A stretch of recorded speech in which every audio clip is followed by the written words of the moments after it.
ဒါတွေသမီးတွေကိုနော်မမ fight ခဲ့တဲ့ဘဝတစိတ်တည်းဒါရဲ့ခက်ခဲမှုလေးကိုပေါ့နော်ပြောပြချင်တယ်အဲ့ဒါဗာလဲဆိုတော့မမကဘယ်နှစ်ခုနှစ်လောက်လဲ2000နဲ့5ခုနှစ်လောက်မှာနော်2005 2006တုန်းကကျမတို့ကချင်ပြည်နယ်မြစ်ကြီးနားမှာဆိုရင်လေဒီပရင်းတွေကတအားပဲဘယ်လိုပြောမလဲခေတ်ထားလေနော်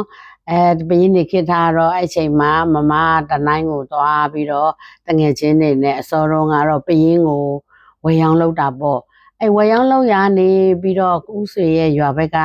မိတ်ဆွေတွေတချို့ကလည်းအဲ့မယ်တွေပရင်းတွားတူးကြတာချိန်တိုနဲ့အောင်မြင်ကြတာပေါ့အဲ့တော့မမအရန်အောင်မြင်ခြင်းနဲ့မျိုးသမီးတယောက်လေနော်အဲ့မယ်မမကလည်းတူးမယ်ပေါ့တကယ်ကကျင်းကောင်းတယောက်အရေးကြီးတာပဲပေါ့နော်သူကမိုးကုတ်ကျင်းလို့လေလေးပေတပူထောက်တွေနဲ့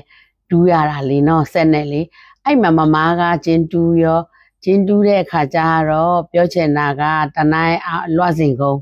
လွှတ်စင်အောင်ပါမော်မှာလွှတ်စင်ကုန်းနေရပေါ့နော်အနေရဝယ်ပြီးတူးကြတာတငယ်ချင်းနှစ်ယောက်နဲ့လေမမတငယ်ချင်းတယောက်နဲ့တူးတာဆိုတာလေမီတီးတွေဆိုရှင်လေ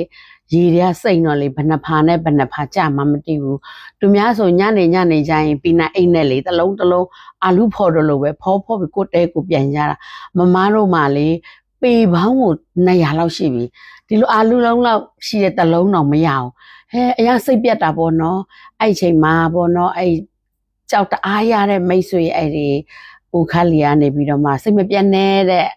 အမားတဲ့စိတ်မပြတ်နဲ့တဲ့ဒီလိုမျိုးကြောက်ကျဲလို့ရှိရင်တဲ့အောက်မှာတဲ့ကြောက်ကြီးကအကြီးရလိုက်တယ်တဲ့စင်ငုတ်တုတ်လောက်ကြီးပေါ့နော်အဲ့ခါကျရင်တဲ့အမားရဲ့ဒီလေးပေချင်းကိုတဲ့မလေပြောလိုက်တာအားရပါရပဲသိလားလေးပေချင်းကြီးကိုဖျဲတဲ့စိုးယူဖျဲတဲ့ချိတ်ဘလောက်ကြီးနဲ့ဆွဲရတဲ့အစစ်တီးရမှာတော့လောဘလေးနော်လောဘလေးဘာလို့လဲဆိုတော့ခါအေးသူပြောတယ်လို့ဟုတ်တယ်ငါတို့ကကြောက်အရန်ကျဲတာလိုက်အောက်ထီးလိုက်ပေါ့နော်